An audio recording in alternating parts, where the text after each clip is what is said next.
Baik sahabat MQ TV yang Allah muliakan, kita lanjutkan kembali pembahasan fikih kurban. Tadi secara definisinya bahwa kurban ada disebutkan kurban ataukah udhiyah silahkan. Ya kalau udhiyah itulah ma yuzbah minan na'am taqarruban ilallahi ta'ala min yaumi idin nahri ila akhir ayyami tasyrik. Jadi hewan yang disembeli dari binatang minan na'am taqarruban dalam rangka mendekatkan diri kepada Allah Subhanahu wa taala min yaumi idin nahri pada hari nahar tanggal 10 ila akhiri ayyami tasyrik sampai hari tasyrik terakhir yaitu 11, 12, 13. Kalau mau disebut dengan udhiyah itu diambil dari kata ma'khudah minad dhahwah. Sumiyat bi awali zamanin fi'liha wa huwa ad-duha. Diambil dari waktu duha penamaannya, awal duha. Maka dinamakan udhiyah. Kalau disebut dengan kurban, artinya ma yataqarrab ibihil abdu ila rabbihi. Yaitu apa-apa yang dijadikan oleh seseorang hamba untuk mendekatkan diri kepada Allah. Jadi taqarruban, kurban, ya dekat. Nah ini harus kita pahami. Jangan ayo kurban, tapi kita nggak paham kurban itu apa. Jadi bisa kurban ini bisa bentuknya hewan, nanti kalau kurban bisa bentuk yang lain karena taqarrub begitu. Tapi dengan istilah kurban ini sudah menjadikan umum. Nah, tentu ada latar belakangnya ya, ada historis di dalam sejarah. Ini dalam peristiwa yang pertama, peristiwa Habil dan Qabil, anaknya Nabi Adam alaihissalam. Yang ketika itu berdua berlomba karena Nabi Adam ketika itu memiliki anak, kemudian dinikahkan satu dengan yang lainnya dan itu kembar. Di situ ada Iklima, ada Labuda, ya, ada apa? Ada Habil, ada Qabil. Nah, ketika itu Habil memenangkan sayembara, memenangkan perlombaannya dan Qabil dikalahkan. Dan ketika itu terjadi pembunuhan pertama kali di muka bumi ini. Nah, kenapa? Karena itulah dengkinya ketika itu, irinya. Dan ini terjadi di daerah Damaskus, di situ ada Gunung Qosyun, tempat pembunuhannya Habil oleh Qabil ketika itu. Kemudian juga silahkan nanti bisa dibuka slide selanjutnya. Ya, dalam Al-Qur'an juga dijelaskan ya, tentang sejarahnya ya berkaitan tentang masalah kurban itu juga. Kemudian juga terjadi peristiwa ya pada masa Nabi Ibrahim alaihissalam. Ya ketika itu Nabi Ismail masih kecil, sekitar usia 8 tahun ya. Kemudian diperintahkan oleh Allah untuk disembelih, maka tidak ragu ketika itu ya dan ditemukan di dalam mimpinya ya ini arafil manami anni adzbahuka fanzur madza tara. Ya. Maka ketika itulah Nabi Ismail mengatakan, silakan ya abati palma tumar satajudni insyaallah minas sabirin. Ketika itu dilakukan tapi oleh Allah diganti dengan sembelihan yang besar. Wa fadaina bidzibhin azim. Maka kami tebus Nabi Ismail bidzibhin azim yaitu dengan sembelihan yang yang besar. Maka ketika itulah terjadi peristiwa penyembelihan Nabi Ismail oleh Nabi Ibrahim alaihissalam, kemudian diganti dengan sembelihan yang besar. Nah ini terjadi di daerah Mina ya. Bagi jamaah haji ataupun jamaah umroh yang pernah ke sana di daerah Mina, di sebelah kiri ada namanya Jabal Gibas, tempat penyembelihannya Nabi Ismail dan diganti oleh Allah. Dan dalam Al-Quran pun dijelaskan ya, wa fadainahu bidzibhin azim, dan kami ganti dengan kami tebus Nabi Ismail dengan sembelihan yang besar. Nah ini peristiwa-peristiwa ataupun sejarahnya kurban dari zaman Nabi Adam, kemudian juga terjadi pada masa Nabi Ibrahim alaihissalam. Nah sampai gitu ya Allah muliakan, dari peristiwa kurban tersebut, kemudian ada dalil yang berkaitan tentang kurban ini, berlandaskan dalil, tentu baik dalam Al-Quran, dalam hadis ya, termasuk juga di dalam ijma'nya para sahabat, para ulama. Di antaranya dalam surat Al-Kautsar Allah menjelaskan A'udzubillahi minasyaitonirrajim. Bismillahirrahmanirrahim. Inna a'tainakal kautsar fasholli lirabbika wanhar inna syani'aka huwal abtar. Inna sesungguhnya kami a'tainaka, kami mengkaruniakan kepada engkau, memberikan kepada engkau al-kautsar, yaitu sembelih al-kautsar, yaitu ada dua pengertian. Pertama telaga kautsar, yang keduanya adalah kenikmatan yang banyak. Maka karena mendapatkan kebaikan yang begitu banyak, perintahnya adalah fasholli li rabbika wanhar, maka salatlah li rabbika karena Tuhanmu, itu salat Idul Adha, wanhar dan berkurbanlah. Inna syani'aka huwal abtar, sesungguhnya yang membencimu huwa dialah al-abtar yang terputus.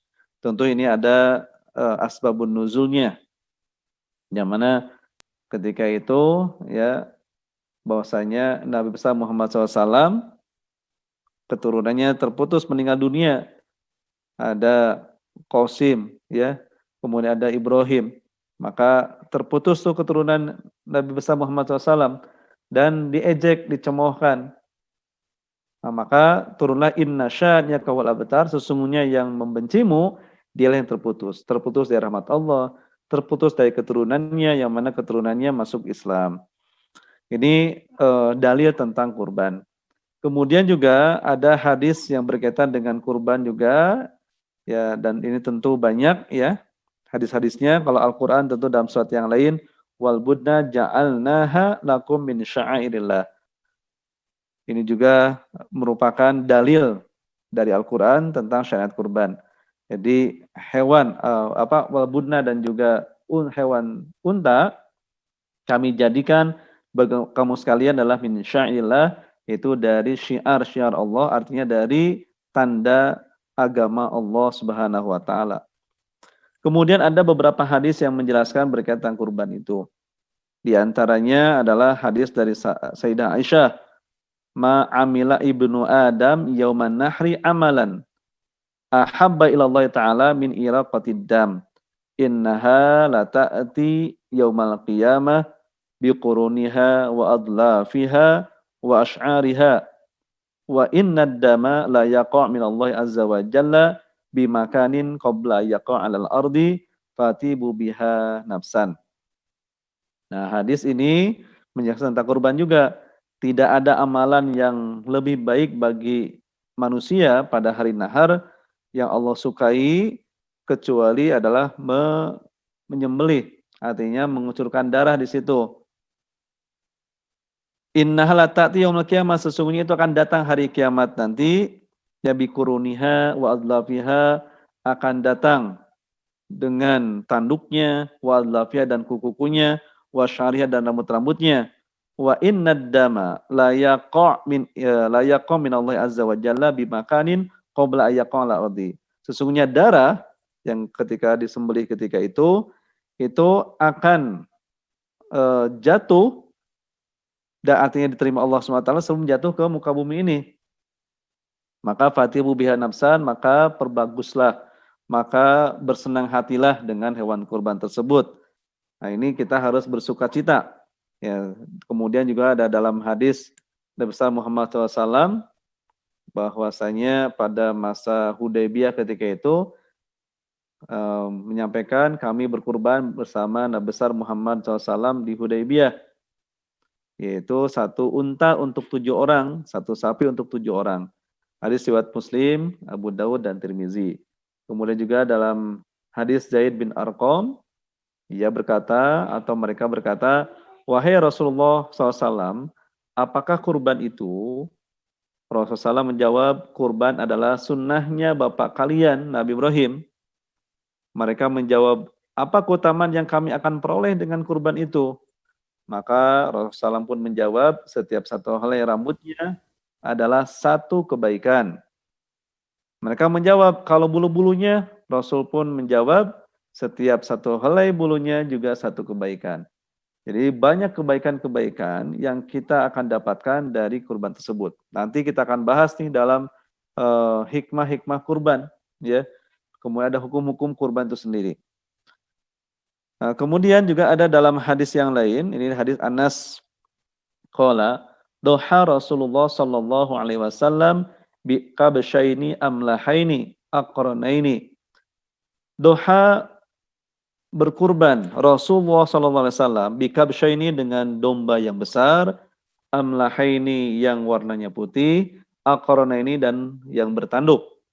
Faraituhu dan aku melihat wadian meletakkan qadamaihi kaki beliau ala sifahiha, itu di leher dari hewan kurban tadi. Yusammi beliau mengucapkan bismillah wa yukabbir dan juga bertakbir, fadzabahuma biyadihi dan beliau pun yang menyembelihnya dengan tangan sendiri. Nah, ini hadis ini diriwayatkan oleh jamaah, termasuk juga riwayat Imam Ahmad dari Sayyidah Aisyah. Kemudian dalil yang lain bahwasanya umat Islam, para ulama, para sahabat sepakat alam masyru'iyatil udhiyah atas disyariatkannya hewan kurban ini. Wadalat al-hadis ala annaha dan hadis-hadis ini menunjukkan bahwasanya ahabbul a'mal Allah yauman nahri, yaitu amalan yang paling baik menurut Allah pada hari nahar. Kenapa? Karena pada hari tersebut ya wana ta'ti yaumal qiyamah ala sifah la tadabat 'alaiha. Jadi kalau kita menyembelih hewan yang baik, kemudian juga caranya baik benar, maka itu menjadikan bukti kebaikan kita atau merupakan kebaikan yang kita dapatkan hari kiamat nanti. Sebagaimana juga dalam kisah Nabi Ibrahim alaihissalam, wa fadainahu bidzibhin azim, dan kami tebus bidzibhin dengan sembelihan azim yang besar. Nah, ini merupakan yang harus kita perhatikan ketika kita kurban, maka harus memiliki hewan kurban yang besar, yang bagus. Nah, insya Allah kita akan bahas berkaitan nanti tentang hikmah-hikmah kurban, ya. Nanti bagi sahabat sekalian yang akan diskusi, yang bertanya, baik via Zoom, baik langsung, ataukah nanti misalkan dengan chattingnya, silakan saja ya. Kita akan bahas selanjutnya, yaitu hikmah-hikmah kurban. Karena setiap orang itu ibadah pengen sekali, apa hikmahnya saya kurban? Apa yang saya dapatkan dari kurban itu sendiri? Nah, insya Allah kita akan bahas ya tentang hikmah kurban ini setelah jeda atau informasi yang berikut ini.